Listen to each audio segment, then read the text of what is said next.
All right, it has been a very long time since an update, but here we are in Wallace, Idaho. This is near where our land is at. We're in an RV park here. This is my first day of retirement. Let me go over here real quick. This is about 10 feet off the back bumper of our RV. A lot has happened since last I recorded. Obviously, we started just outside of Dallas, Texas. We were hard-sided there for about 3 months, I guess it was, while I worked. I worked remotely so I could work out of the RV. And then about a month ago, we started heading this direction. I'd work during the week. We'd drive 300 miles on Saturday and Sunday, hard site for another week, and then do another 600 miles the next weekend. All told, it was about right at 2,000 miles to get here. The first place we stopped was Grants, New Mexico, and visited the grandkids there for a week while I worked. The next was Brigham City, Utah, and then last Sunday, a week ago, we arrived here. So this is our son's pickup. My wife was following in her car, but because of the weather, he doesn't need his pickup, so we swapped him out, and then we picked that up. We'll see what I think of that. I bought it, it's a demo model, and the battery is dead, but I suspect when they delivered it, they'd left the lights on. So I'll get it charged and see what that is. But we've got a lot in front of us, a lot behind us. We've got stuff in storage all over the place, and here in a bit, hopefully, we get a chance to get up and take a look at the land. We got 60 acres here in northern Idaho, which is my home state. It is completely undeveloped in that it looks, it's not steep like that, but there's literally nowhere to, I don't want to say it's impossible, but it's going to be difficult just to get that side-by-side through. So we've got some land clearing to do, put the road in, and obviously then start developing the site for the house. The plan for the house is very non-standard. I'll share the plans on that and see if the county will let me build what I want to build. And there you can see that's I-90 right there goes over Wallace. Interesting story there. I-90 goes over Wallace because one of the individuals that had business here didn't want them to disrupt Wallace with a freeway through it. Because as you can tell, these canyons are very steep. So real estate is a premium. So a few other things of note. We were in Dallas when they had that bad weather, about an hour outside of Dallas. We were in this, like I say, we've been in this. And at the coldest, one night we got down to -6, which ideally in a motorhome, well, it's not ideal in a motorhome, but we've gotten about 8 inches of snow, so we had snow all up around it for skirting. And we were okay. We had electric heaters in it, and it's also got the generator in case we lost power, which we didn't, and it's got propane. I installed an additional propane T so that we could take this and go get propane rather than have to come off the jack stands, pull the slide in and all of that. And we were cozy as could be and never froze. And coming up here, we actually got here, I'd say between the snowstorms, in that the roads were completely bare and dry the entire way here. Really lucked out that way. We were considering going up through Denver, and apparently they got nailed pretty hard, so it was a good choice to go west and then come north. We've been in this now, like I say, I think it's been, the end of this month will be 6 months. We're considering trading it in for a fifth wheel, so we have a little bit more room, because we're probably going to be in the fifth wheel for the, I'm guessing, 2 years that it's going to take to develop the house and develop the property and build the house.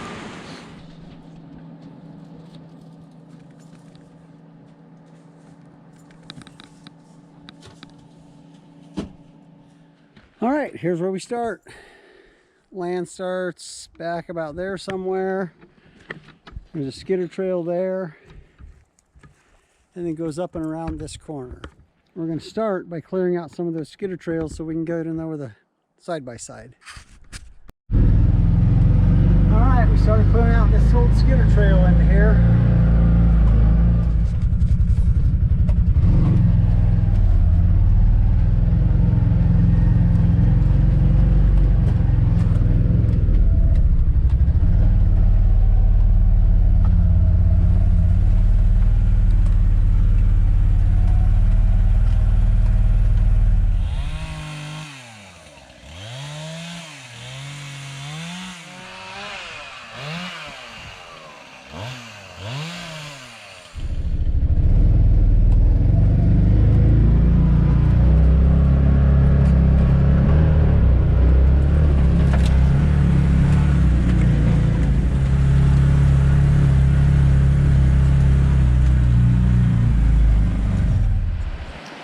we found this spot, and we're thinking this might be where we want to put the house.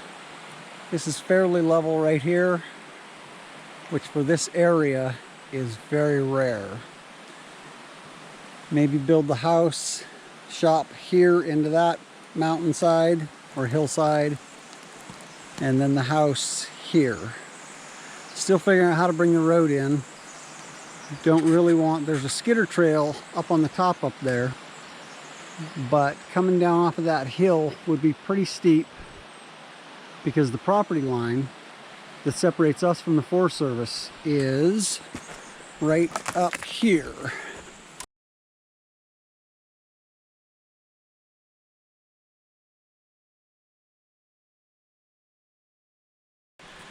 Right here.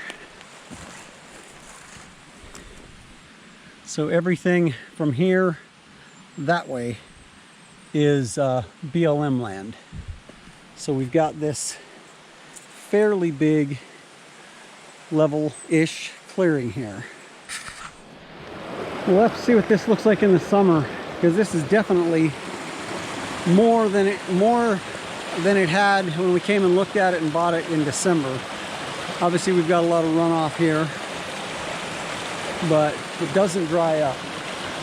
But I'm curious to see what we'll have in the middle of summer, because that's moving pretty good. Pretty good elevation drop too.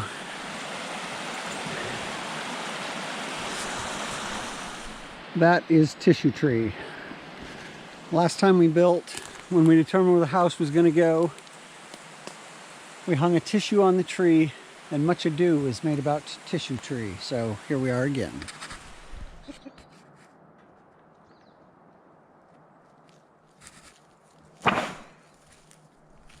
Since we're probably going to be living in it for a couple of years while we build, we went ahead and bought this and sold our Class C. This has a lot more room because it's got the slides on both sides, and it's going to be a lot more comfortable for living in. They open up, they're made for 2 people instead of sleeping 8 on the road, so they're a lot more viable for living in for a period of time. Plus it's got the winter package and all of that. So we'll get that, once we get a spot cleared up on the property, we'll get that put up onto the property, and I'll start getting it set up so that we can use it to live in while we're building. You live in this thing? Yes, sir. How you doing? Not too bad.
Okay, I suck. I'm not getting any faster, as fast as I hoped I would, but I'll probably have enough time to figure it out.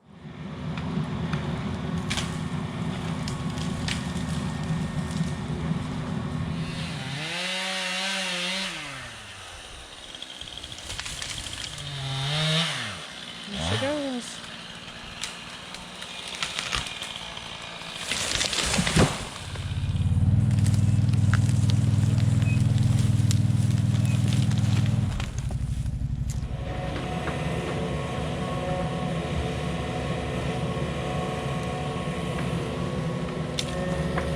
There's day one. The original skidder roads went down, but our neighbor's property, we'd have to make a really steep hill to go up and around it. So I'm trying to level this out.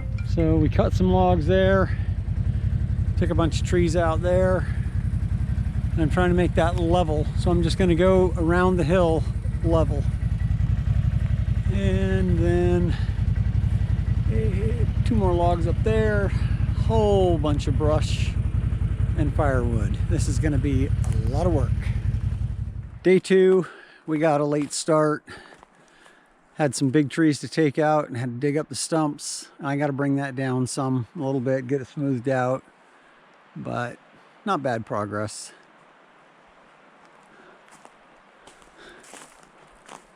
Whole lot of brush here. Firewood.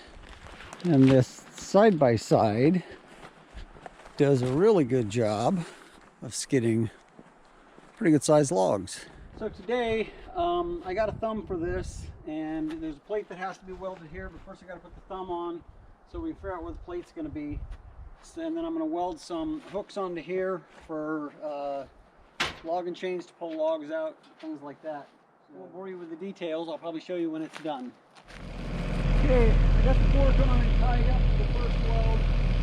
This is going to go back here, and I put the hydraulic cylinder in and have that welded up there. This book has quick release, so I'm going to go ahead and put those logs up.